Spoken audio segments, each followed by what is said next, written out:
I'm Ben Mankiewicz. Welcome back to TCM and our spotlight on disaster movies. We're doing this Wednesday nights in June. We're continuing tonight with another lineup of on-screen calamities. 1974 emerged as a peak year for the disaster movie craze. Three of the year's highest-grossing films were big-budget, all-star productions centered on devastating disasters. The Towering Inferno, which we just had on TCM, Airport 1975, and the movie we have next, from Universal in 1974, Earthquake. I saw Earthquake in a theater during its original release. It's one of the first movies I ever saw in a theater. It's the oldest one I can really remember seeing. I was 7 years old in 1974. My parents thought it would be a good idea to take me to see Earthquake. Spoiler alert, not really a children's movie. It is, however, a film that has stayed with me ever since. In defense of my parents, they were drunk a lot. No, in defense of my parents, though they grew up in and near Los Angeles, where the film is set, I was born and lived in D.C., where we don't worry about earthquakes. Charlton Heston leads the cast, playing a construction engineer in Los Angeles. He's married, unhappily, to Ava Gardner, and he's carrying on an affair. Several other subplots are woven together involving other familiar faces, but all of them are upended when L.A. is struck by a 9.9 magnitude earthquake. Earthquake has all the earmarks of a big-budget disaster spectacle produced by Irwin Allen, who was known as the master of disaster. Allen was largely responsible for making the genre as popular as it was in the 1970s, thanks to the Poseidon Adventure and the Towering Inferno. But Allen actually had nothing to do with Earthquake. The movie was produced and directed by Mark Robeson, whose Hollywood career began more than 30 years earlier when he served as an assistant editor on Citizen Kane.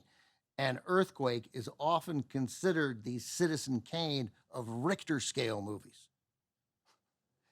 Like Irwin Allen's disaster films, Earthquake boasted a star-studded cast that we follow through the quake and then its aftermath.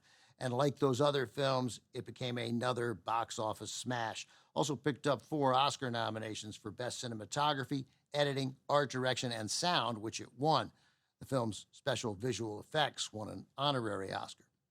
Cast here also includes George Kennedy, Lauren Green, Genevieve Bujold, Richard Roundtree, Walter Matthau, and Victoria Principal, who looks nothing like Victoria Principal. More on that after we see 1974's Earthquake.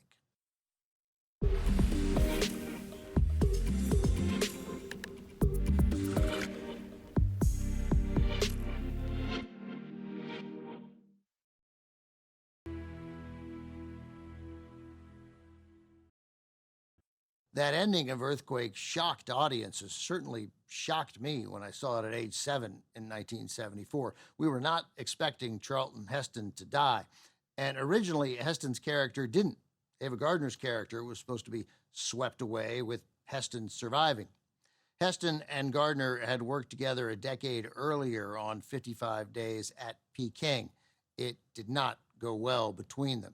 Charlton Heston was not looking forward to working with Ava Gardner again. He had found her disruptive during that first collaboration.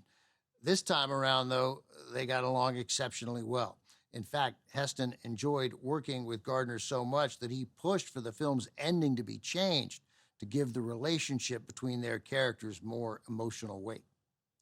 That was Victoria Principal as Rosa, who helped promote the motorbike Daredevil, played by Richard Roundtree. Principal auditioned for the part with her usual look, long, flowing brown hair. But then, without asking director Mark Robeson, she showed up for her callback audition with her hair cut short and styled into that afro. She thought it was more in line with the character. Robeson was impressed, and he cast Principal in the movie with that new hairstyle. Coming up, scientists launch a nuclear missile into the Earth in a sci-fi disaster movie starring Dana Andrews. Crack in the World from 1965 is next on TCM.